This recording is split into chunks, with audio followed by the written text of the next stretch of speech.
Well, welcome everybody this morning to the presentation on food security, building resilience in the face of crises. My name is Gerard Botha. I am the Director of Programs at the International Law Institute. Thank you for joining us, and we're looking forward to a great discussion. Maybe just a housekeeping matter or two before I introduce Jeanette. Given the number of people that we're expecting, the video and audio functions will be disabled. You'll be able to use the question and answer interface. So please ask your questions at the end. I'll be collecting them, and I will then facilitate the questions when Jeanette is done. Without further ado, I'm going to introduce our speaker, Jeanette Tramhill. She is a senior legal officer at the Organization of American States. She's in the legal secretariat there. She has over 2 decades of experience in trade law, commercial and business law internationally. She's worked in many regions and countries, Southeast Asia, Africa, Central America, and the Caribbean. And what is particularly relevant for today, I think, is that Jeanette is not only a lawyer admitted in different jurisdictions, but she also has degrees in agriculture and in environmental design. And so she's looked at this from an integrated point of view across many organizations, UNCITRAL included. So we're very blessed to have her as a course advisor at the ILI and as a teacher, of course. So Jeanette, welcome as always. I'm going to turn my microphone and camera off as well, and at the end we'll connect again. And please, everybody, feel free to ask your questions, and we look forward to your presentation. Thanks, Jeanette.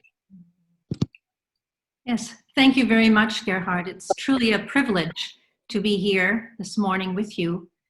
Thank you, everyone, for being here. First of all, I hope that everyone on the call is healthy and safe during these unprecedented times. It's a very difficult time, but I'm very privileged to be speaking on this topic, which is one that has been a passion throughout my life. I'm going to share my screen now with you and begin the PowerPoint presentation.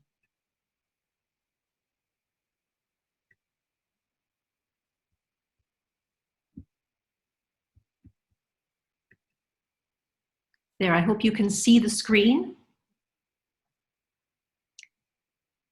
I'm going to begin with a disclaimer. I'm making these comments in my own personal capacity. This does not represent the position of the Organization of American States or the Legal Secretariat. But nevertheless, I'm going to continue here with our presentation. If I can begin. I'd like to discuss with you these 3 questions. Essentially, how has this health crisis precipitated a food crisis?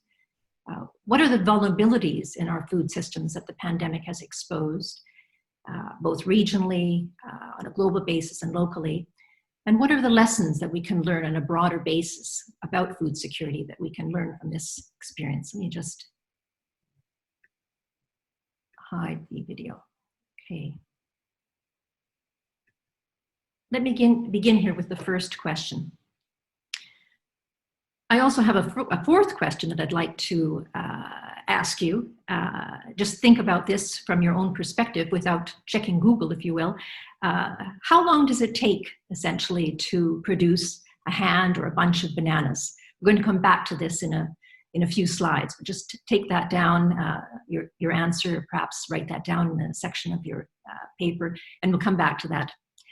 But beginning with this question here about the COVID health crisis, how it's precipitated a food crisis, let's briefly examine what has occurred so far. If we look at this simplified timeline, as we know, back in December was when the outbreak began. In January, there were a number of cases throughout the world. And then at the end of January, 9,000 cases across 18 countries was when the World Health Organization declares an outbreak to be a global public health emergency. In February, we see a few cases in Africa, in Brazil, And by the end of March is when the WHO characterizes the coronavirus as a pandemic. From my perspective, I think it was the week of March 9th to the 13th when this really was an issue, when the world changed and we were no longer able to think of anything other than COVID. Now, what happened, as we see, governments, of course, were encouraging people to stay at home, and as a response, we began to see that people began to stockpile, purchase foods, and this is what caught the world by surprise. Many governments had recommended, either on a voluntary basis or by decree, that people stay at home and be prepared to stay at home for some time. This is all rather vague and inconsistent, and people did begin to stockpile in droves. Consumer stockpiling, some call this panic buying or hoarding, but it's also been termed resilience buying. I'm resilience buying, essentially. It was my neighbor who was hoarding. And of course, as shelves start to empty, this triggers fears among consumers that there indeed is a shortage, which leads to even more purchasing. At the same time, there was a significant drop in demand by the food service industry. People were no longer eating in restaurants and workplace cafeterias or schools, hotels, and so on. And this meant a significant shift on the demand side, a shift in the types and quantities of food being purchased. So while some people continued to work at home, many others were laid off or feared layoffs as businesses were closing, both large and small. And this also led to changes in consumption patterns, a shift from high-value foods to more staples and more affordable, less perishable items. With rising levels of unemployed, more people have been turning to food banks and humanitarian outreach, but at the same time, the retail sector, which is a source of many food donations, has been suffering its own shortages.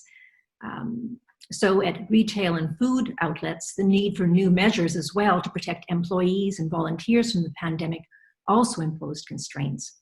And so as a result, we have seen huge lines at food banks and other relief agencies.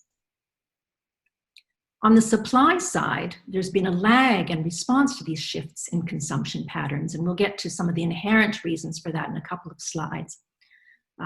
Several food processing plants have had to close as workers have fallen ill.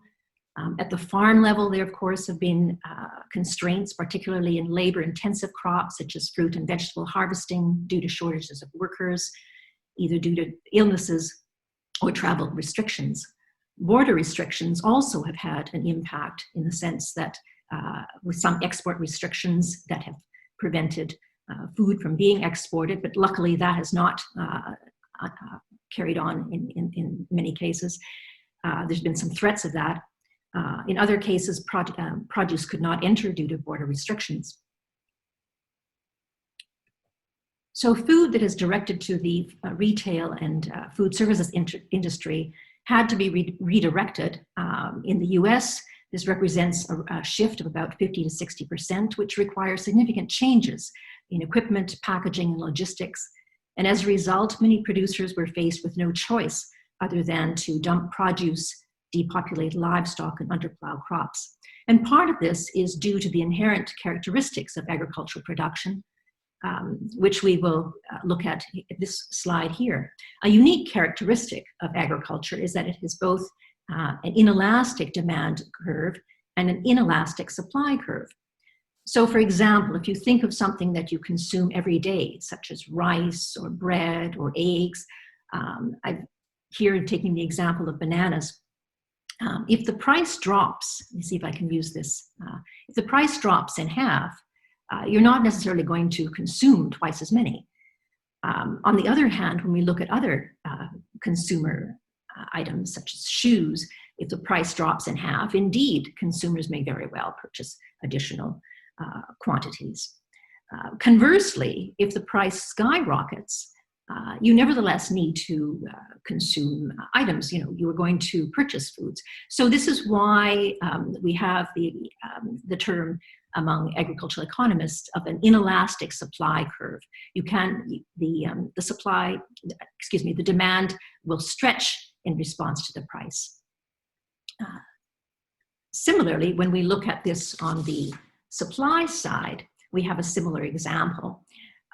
When I asked you the question about how long does it take to produce a bunch of bananas, in fact, it takes 9 months. I don't know how many of you got the answer correct. But in fact, so as you can see, if the price of bananas doubles, the producer is unable to respond immediately. It takes several months to make these shifts. Similarly, it takes a long time to hatch chicks, bring them into the supply chain until they're of the age of laying maturity. And once again, the reverse is true. If the price of eggs falls, the hens keep on laying. The supply is also very inelastic in response to price changes. And this is why we see these large shifts and large triggers in agricultural commodity prices. The situation is very different for other kinds of consumer goods. If consumers aren't interested in shoes, for example, the supplies can be more readily adjusted. So during the corona pandemic, this reality has really come to the forefront. Large supply chains cannot respond rapidly to change due to logistical obstacles, the resources that are needed to repurpose plants that take time and other resources. In the meantime, livestock, of course, keep growing and producing milk. They need to be fed and watered. And so for these reasons, we've seen a great deal of food losses. Here we see in this picture a farmer that is feeding to livestock strawberries that would have been destined for the tourist market, which closed as a result of or had a downturn as a result of the pandemic. In Colombia, consumers that are raising the flag in desperation for food needs. So all of these things as a result of the corona pandemic. And what it has shown then are the vulnerabilities in the food system, both at global, national, and local levels. And part of that, as we just looked at, is due to the inherent characteristics of agriculture. But by now, we should know that. We recognize these challenges. And what the pandemic has pointed out is the lack of resilience within our food systems. And so let's look at that a little bit more. Unfortunately, even before COVID, the global hunger situation was grim, as these figures show. According to the FAO, over 800 million people globally are undernourished, with millions of children suffering from wasting and stunting. The 2020 Global Food Crisis Report, which was released just 2 weeks ago in April, this illustrates the situation as at the end of 2019. So this was pre-COVID. We had 135 million at that point at acute food insecurity levels, with another 183 million at stressed levels. The World Food Programme estimates these figures to double in 2020 because this is the additional, the added consequences of COVID, so that by the end of this year, expecting almost a quarter of a billion people at acute food insecurity. I mean, these are staggering figures. So if we look at this in terms of a looming food crisis, first of all, it's necessary to caution that no one knows for certain what will happen in the months ahead. It's been noted that the pandemic has perhaps had a slower start in some countries. The World Food Programme has estimated that as of May 12th in Africa, the pandemic was lagging about 30 to 45 days behind. In Latin America, initially it was thought the pandemic was at bay, but in recent weeks and even in days, we've seen it started to really take hold there in Brazil and other countries. So as the health crisis unfolds, a potential food crisis is not lagging far behind. The two unknowns that will impact everything and the consequences for a food crisis is how the COVID will spread and how the economic recession or recovery will unfold. In any case, the world has seen the havoc that COVID has wrought with resource-rich countries such as in the US, the UK, and Europe. Thus, there are concerns that food security could be exacerbated in states that face additional challenges without these resources. So, for example, here in countries that have health care systems that are already overstretched with large populations without access to water and sanitation. Some face challenges with deficient infrastructure or distribution systems. Some states that have limited social safety nets, which will impact food access. Unemployment will affect and reduce purchasing power. Some states that have very large populations of informal workers that are very vulnerable with no social safety net. As we know, those with underlying vulnerabilities are particularly susceptible to the COVID illness. Many children who are relying on school feeding programs are also particularly at risk. In some countries, individuals are particularly reliant on remittances from abroad, which will be reduced. And in the event of global recession, the concern of states that have smaller reserves to respond, global supply chain disruptions, movement restrictions of labor. Small island states in particular that are highly dependent on tourism will face additional challenges. And states with challenges of protracted conflict. And then we have other concerns as well as the desert locust outbreak, excuse me. If I can see if I can advance my slide. So these uncertainties around the pandemic, the restrictions on movement, rising unemployment, lost incomes and dwindling food supplies.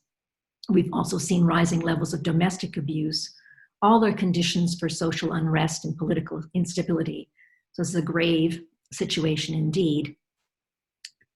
However, on the positive side, indications are that harvests have been good. The outlook for 2020 for staple crops is promising. This is coming from the joint statement by the Rome agencies and the World Bank. They do also caution, of course, in their statements that access to food will be negatively affected by income reductions and loss of employment. Availability would be impacted. But nevertheless, food production and supplies are good at this stage. The World Food Program supports 100 million, of which 30 million rely 100% on world food supplies. So concern there is the need for keeping supply chains open and for the funding to continue. It's important to take a moment and recall the lessons learned from the 2007 and 2008 food crisis. As you will recall, at that time, there were some price increases, and we take the example of rice. And in response, exporting states imposed export restrictions on rice.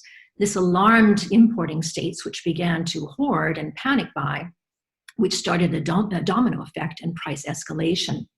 And just as individuals, governments also succumbed to panic buying with the same but even more grave consequences. So the call has been that we want to ensure that this does not reoccur.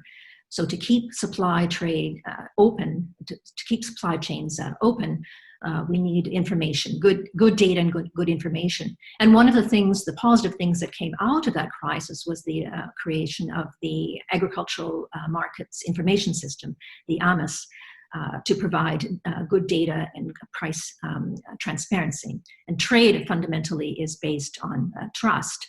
So it's important to keep that in mind. So what do we need to do then to prevent the looming food crisis?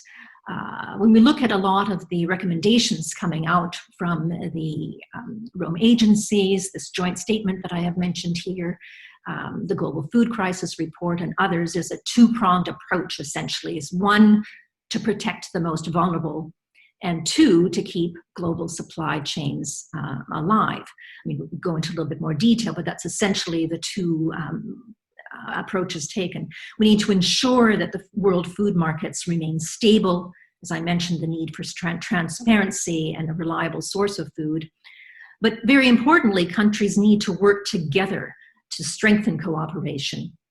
As I mentioned, the importance of reliable data, the efforts to support access to food for the poor and vulnerable populations, to keep social protection networks in place, to position food and food crisis countries to reinforce social protection systems, investing in early recovery, and maintaining ongoing humanitarian assistance to the vulnerable. But the important point also that comes out of this is in building resilience and pointing to the food systems as something that is an opportunity to drive transformation in these systems as well. One of the recommendations that has come out from the FAO is the creation that countries create a crisis committee to deal with the impact of the outbreak. And this has been recognized as being a critical mechanism to monitor and propose strategy. And it's critical that this crisis committee engages the private sector through a broad, multi-stakeholder approach. It should be noted that at this point, we're still in the response phase, response to the pandemic. This will be followed by the recovery phase and the rebuilding, and hopefully we'll be reaching that rebuilding phase, and we can be thinking about that in the months ahead, how we can make the transformation that is necessary. Along a similar line, it should be pointed out that the FAO in recent years has also recommended in the Principles for Responsible Investment in Agriculture and Food Systems, Principle 35, that states develop stable and long-term national food security and nutrition strategies. And this, of course, is what we address in the course on achieving food security through PPPs. We look at the elements of such a plan, including emergency preparedness. We consider multi-stakeholder engagement in the development of such a plan, and then how to engage the private sector in its execution. And so how do we do that? The course is built around the 4 pillars of food security. And so let's turn now to the third question I'd like to consider with you in terms of what are the broad lessons about food security that we can learn from this. I think the first part and the second part probably didn't give you anything new that you hadn't heard already before, but I thought that would serve as a useful platform for us in terms of seeing how can we move forward now and looking at the lessons we can learn from past food crises and how we can move forward. I mean, it's fair enough that the pandemic has caught everyone by surprise. We did not see this coming. But having said that, there are certainly things that we can do in order to be better prepared for the future. Because although this crisis is indeed grave, some say it's rather mild compared to what we might anticipate in the future with changes coming with climate change. So to consider this question, we need to take a step back. And here we have the familiar, Sustainable Development Goals. And of that, Sustainable Development Goal number 2, to end hunger, achieve food security, and improve nutrition, and promote sustainable agriculture. We don't have time to look at each of these today in detail, so I'm just going to focus on food security, and you see here the definition that is widely recognized on the screen.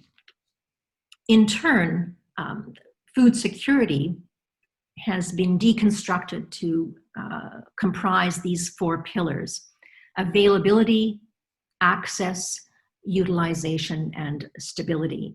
An agency is sometimes referred to as the 5th pillar that comprises the function to integrate and bring all of these 4 pillars into operation. The 4th pillar, stability, is very much dependent upon the other 3. So let's begin with looking at that one initially. This refers to stable food supply over time, stability even in the face of interruptions because of seasonal change, natural disasters, or even, guess what, a health pandemic. So what the pandemic has revealed is the vulnerability in distribution, supply chain, and that's under Pillar 1, and in access, Pillar 2, which has led to instability. One might consider that the pandemic falls out of the usual scope of events, but this, of course, is the nature of a disaster. And so we have the disaster, then we have the response, and this is where agency is so vitally important. So what can be done to provide for stability? Well, as was mentioned, the possibility of having a crisis committee in place, the available tools that governments have, some of which are tools such as public stockholding within the framework of the WTO, strengthening and building resilience into the food system essentially comes to the first 3 pillars, and the importance here of having a national strategic plan in that regard. Then responses to instability here depend upon the national relief effort. Not all states have the resources to respond in the way that we've seen in states such as the US or in the UK. And so the dependency there is upon international relief efforts, multilateral humanitarian aid or bilateral food aid. And we do look at international humanitarian law. We touch on that briefly in the course as well. But as stability is so closely tied to building resilience into the other 3 pillars, let's turn to look at those for a moment here. Pillar 1 is availability, and we can look at this from any number of perspectives, nationally, locally, even personally.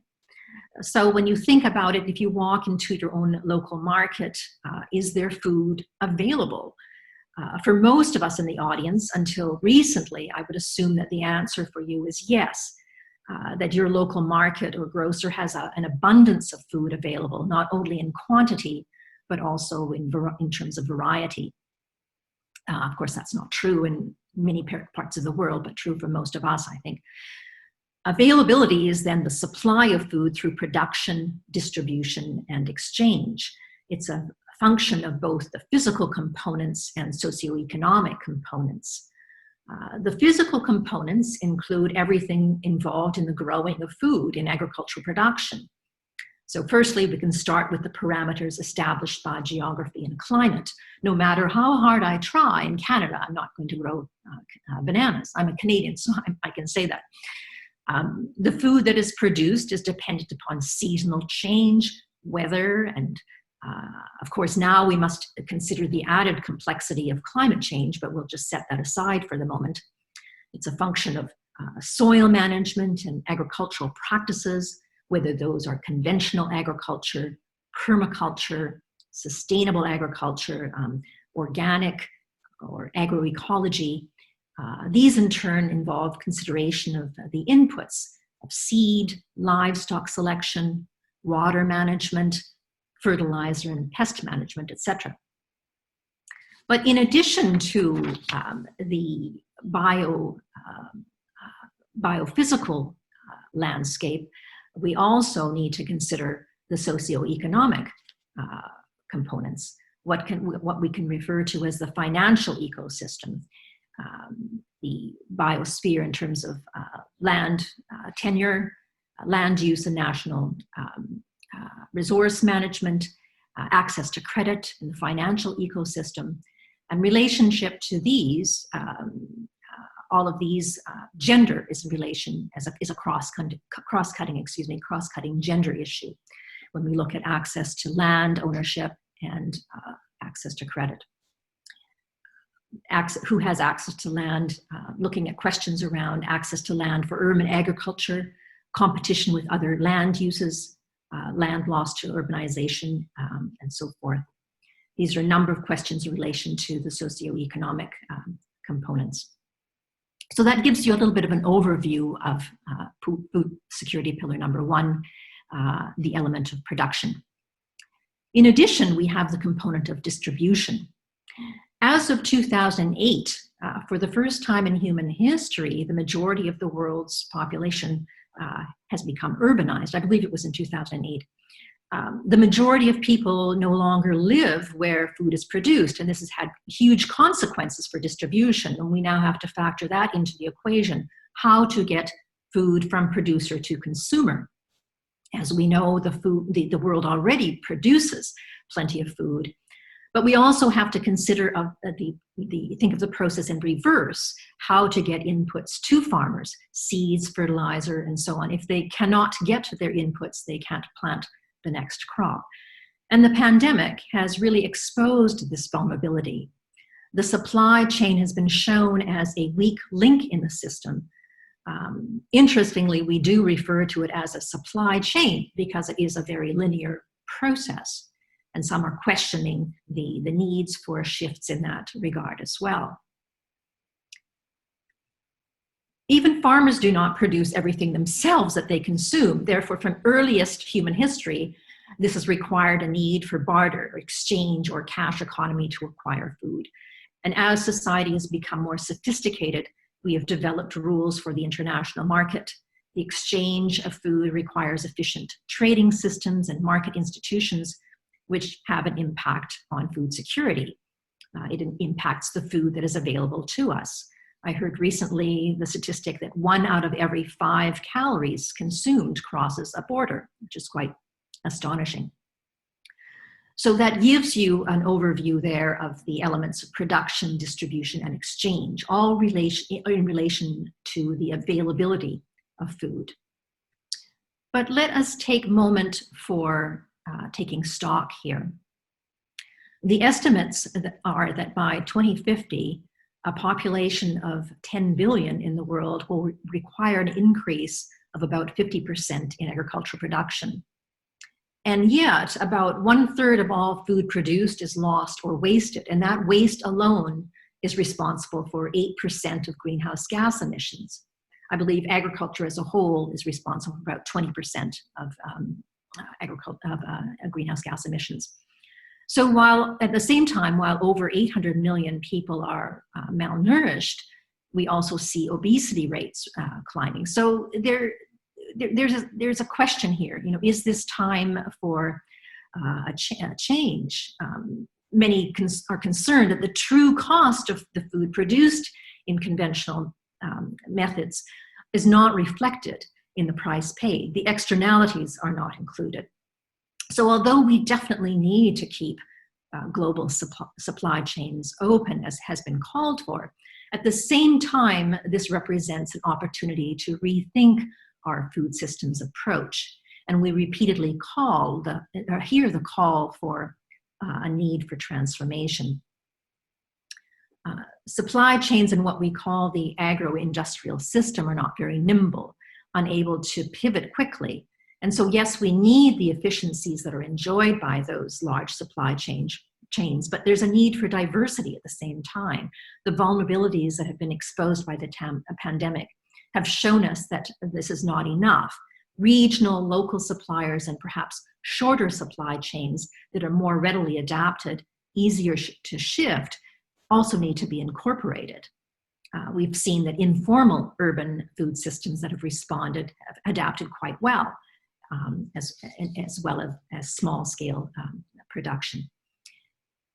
So I've given you the reference there to the FAO document on building a common vision, which includes 5 principles for sustainable food and agriculture in terms of moving forward and making a shift towards that.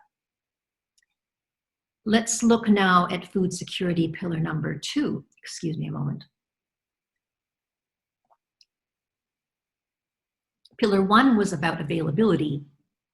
Pillar 2 is about access, whether that is direct food produced oneself or indirect food that we need to purchase, which requires that it be affordable. This is for the majority of the world's population. Very few of us produce our food ourselves. Of course, there are many, many small-scale producers throughout the world who are producing sometimes as much as 80% of food for the particular population. Access that is indirect must be purchased, so needs to be affordable. And again, we can think about this from a personal perspective. when you enter your market or grocery store, and although plenty of food is available, perhaps if you've just lost your job, you have no access to it. You cannot make the purchase. So it gives you the example. Access also includes allocation among members of a group. So for example, even though a household may purchase food, each member of that household may not necessarily have equal access. And this pillar of access also includes the requirement, the recommendation that access should be with human dignity. People should not have to beg or scavenge for food. Pillar 3 is utilization, which refers to the use or metabolism, if you will, of food by the individual. This involves food safety, both within the food supply chain and also during food preparation. It includes a variety of determinants of utilization by the individual, such as dietary choices, also food fortification in relation to global malnutrition, culturally appropriate foods, and food allergies. So again, if we look at this from the perspective of the individual, you have entered your local market, you see that there's abundance of food available. You do have access, you have purchasing power. And so what do? Rather than choosing to buy vegetables, you've chosen to buy ice cream and peanuts, but you've forgotten that you have a food allergy to peanuts, and perhaps also the sweets may be of marginal nutritional value. So just giving you an example from a personal perspective of the idea of utilization. So this brings us back now full circle to stability, which we've already mentioned. So a food system that has built-in resilience into the 3 pillars should also be able to provide a stable food supply over time. Instability can either be temporary, seasonal, or chronic.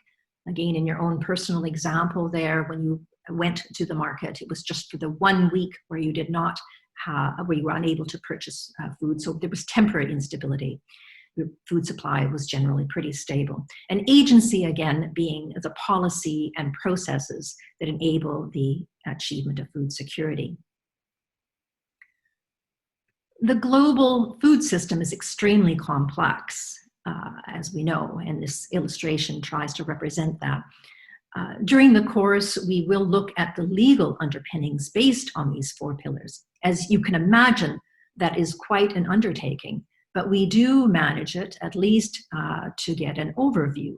Law is a way to change things, and so this is an opportunity to look at that. For example, in relation to Pillar 1 on availability, on food production, and the physical elements, we will look at elements of environmental law.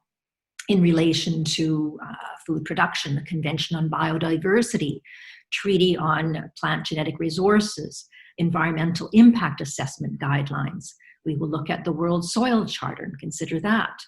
In relation to socioeconomic elements and land tenure, we look at the voluntary guidelines on responsible governance of tenure. We look at the RAE principles on responsible investment in agriculture and food systems. We look at regional instruments as well. In terms of access to credit, we will look at warehouse receipts financing. In terms of urban agriculture and food distribution and supply chains, we will consider not only the legal guide on contract farming, but the Milan Urban Food Policy Pact and how that relates to access in urban areas. On trade, we will examine basic elements of the WTO agreement on agriculture, its domestic implementation. We look at international legal instruments and also the domestic implementation of those. As course coordinator, I call upon experts with deep knowledge in each of these areas so that we can bring all of these issues together and consider this in an interdisciplinary and multidisciplinary way. So with that as a backdrop, we then consider where and how do we need to build greater resilience into each of these 4 pillars. And this is explored in the context of developing a national food security and nutrition strategy. We look at the elements of such a plan and its development through broad-based stakeholder engagement. And one of the key players, of course, in that discussion is the private sector, both in the development of such a plan and then in its implementation. So in the balance of the course, we look at how to engage the private sector through public-private partnerships. We look at the fundamentals of PPPs, the legal aspects and pragmatic aspects. We will examine case studies in relationship to each of these 4 pillars, look at examples that have been successful and those where they have not been where there's been something lacking, all of this to glean lessons learned in terms of being able to move forward. It seems that it's a very difficult time, as we know, and the coronavirus has caused so much grief in the world, the health pandemic with loss of life, loss of livelihood, and now the food crisis. But perhaps it can also serve as a wake-up call and a prompt to us to change and encourage a shift towards more sustainable food systems, both locally, globally, and nationally. And this will require international cooperation. To do that, we do definitely need to have a different approach, an integrated one. I think the times are past where we have the trade experts in one room, the environmental lawyers in another, agricultural economists elsewhere. We need to have more an integrated and interdisciplinary approach. And that's what we try to do here, is to create a space for dialogue so that we can consider this in a more comprehensive way. And I hope that you can join us. I hope that you can consider this as an introduction. I hope that these questions and this discussion has provided you with something new, some new ideas, and that we can consider the dialogue moving forward. So that, I believe, completes my presentation. I thank you for your time and participation, and I will now stop sharing my screen. Thank you, Gerhard. Yeah, thanks, Jeanette. As always, you ask more questions than you give answers, which is great. I appreciate that. Just for the colleagues who are listening, Jeanette referred to the course, and let us just say, we have the course on achieving food security through public-private partnerships from November the 30th to December the 11th. We hope it'll be in person in DC at that time, but you are welcome to maybe join us where these issues are discussed in some depth. If there are no further questions, no further concerns, we would say thank you for joining us. We really appreciated that. We have people from all over the world, by the way, many countries represented here today, and we deeply appreciate that. So from the International Law Institute, from all of us, we say thank you. And as Jeanette said at the beginning, please stay safe. Thank you. Goodbye. Goodbye.